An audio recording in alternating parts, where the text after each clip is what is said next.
Me fala uma coisa, Berg. Você optou, a certa altura, só pela comédia, apenas por uma questão de foco, ou você estava também insatisfeito com a arquitetura? É porque eu estava muito satisfeito com a comédia, por incrível que pareça. Mas A gente ilude no começo mesmo. a coisa de ser... Começo de relacionamento é sempre assim. Subir no palco e fazer as pessoas irem é viciante, né? E aí, com 1 ano de comédia, eu fui chamado para participar do Faustão e tal. E ali eu vi que, eu posso transformar isso em profissão, mas aí eu preciso me dedicar, porque até então era um hobby. E aí eu pedi demissão. Mas eu estava trabalhando nos projetos que eram muito interessantes. Mas eu estava meio desmotivado, porque eu estava trabalhando no projeto do Restauro do Cine Brasil, né? Foi o último projeto que eu assinei mesmo. Só que tinha começado a obra. Nós sabemos o que você fez lá. Eu sei. A gente já contou a história do banheiro aqui, provavelmente. Mas estava numa fase que tinha começado a obra e estava cortando o custo. Então a gente estava numa fase que a gente estava tendo que refazer algumas partes do projeto. Tipo, a gente estava tendo que piorar o projeto para caber no orçamento. Aí é meio... Era meio chato, era um trabalho que não era, sabe, que motivava. Porque no início, ali, quando estava fazendo o projeto e tal, realmente era muito legal. Aí eu saí do Cine Brasil e fui trabalhar no escritório que eu trabalhava antes, Arquitetos Associados, que a gente estava fazendo umas galerias em Inhotim, que eram uns projetos sensacionais.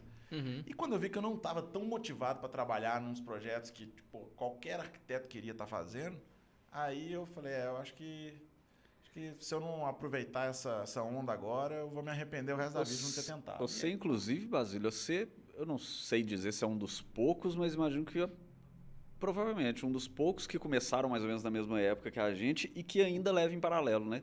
Você continua fazendo outras coisas de jornalismo, de publicidade? Como é que está isso atualmente? Eu continuo fazendo. A comédia,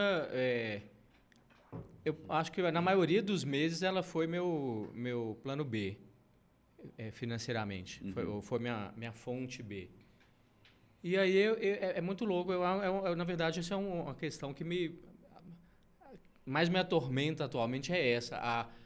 Porque você tem um monte de coisa para fazer e um monte de coisa que pode ser igualmente legal, sendo que uma delas é um emprego fixo que me dá uma segurança. Aí entra família, filho, essas coisas todas.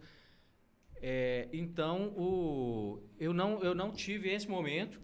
Também, acho que também pela questão da família, claro. Você já entrou na comédia com 3 filhos, né? Exatamente. Aí realmente eu entrei, foi por uma questão de desespero mesmo. Não só para ganhar mais dinheiro, como para ter mais motivo para ficar fora de casa, né, à noite. Então,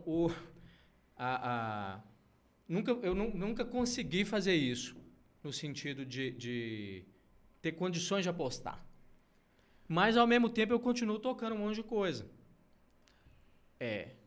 Porque, além do stand-up, eu escrevi uma peça de teatro, aí eu estou terminando o roteiro de um filme, aí tem os livros infantis.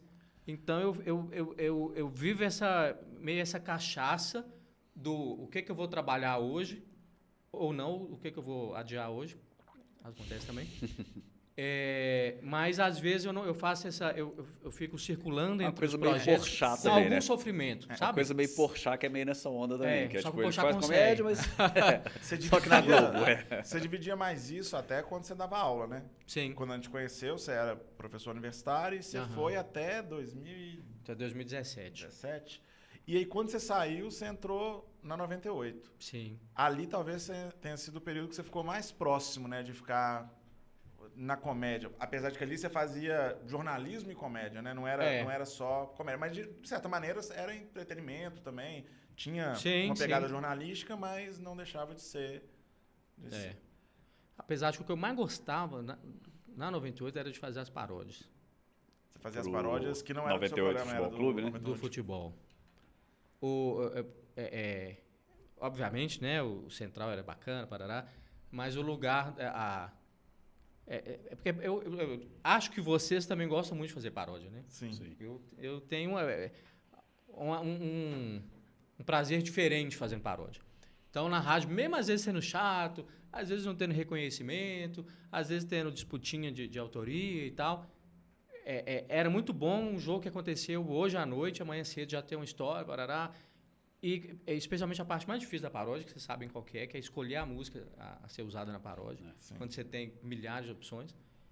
E aí, era muito bom. No BHZ, né, onde eu trabalhei também, época de inclusive fazendo campanha política, tinha dia que eu fazia 3 paródias que eu terminava e falava assim, não posso deixar nunca o Pedro Guadalupe saber do prazer que eu tenho de fazer isso aqui, senão ele vai me pagar metade. E eu vou aceitar. Você trabalhando lá no BHZ, você fez quantas paródias de Faroeste Caboclo? Nossa. Eu fiz, acho que 10. Porque todas as que saíram eram sua? Ou tinha A participação primeira sua? não, a primeira eu ainda não existia lá pro Foi a do Harry BHZ, Potter, então a primeira? a primeira foi do Lula, Do Lula. sobre o Lula. Ah, tá. Aí eu ainda não estava na equipe. Aí todas as outras eu participei e teve umas que ficaram na gaveta. Eu Teve uma gosto... do Eduardo Campos. Eu gosto que nunca foi muito pro de ar, fazer teve uma do- Mas paródia, foi- mas quando eu penso, tipo assim, parar pra fazer uma paródia de Faroeste Caboclo, me dá uma É. desanimada. Eu olho Não, e falo, surreal. "Nossa". Principalmente porque como era paródia biográfica, Você tem que você estudar tem a que vida, calcular é. o tamanho da história e distribuir ela certo dentro daquele tanto de verso. Você não pode antecipar a história ou atrasar. É diferente, por exemplo, se você está fazendo, sei lá, uma música de amor, que você acaba a hora que você quiser acabar. Aham. Mas essas paródias, elas estão lá ainda, não estão? Ou elas saíram? Elas no canal do BHZ, provavelmente. Provavelmente não. Certamente vários, não sei se todas. Qual que foi a que você achou que ficou mais legal? A do Harry Potter, velho. Do Harry Boa. Potter. É a que eu Porque- lembro, inclusive. Eu vi os filmes, eu li os livros, depois de ver os filmes, e é muito bom, né, velho? Harry Potter é muito bom.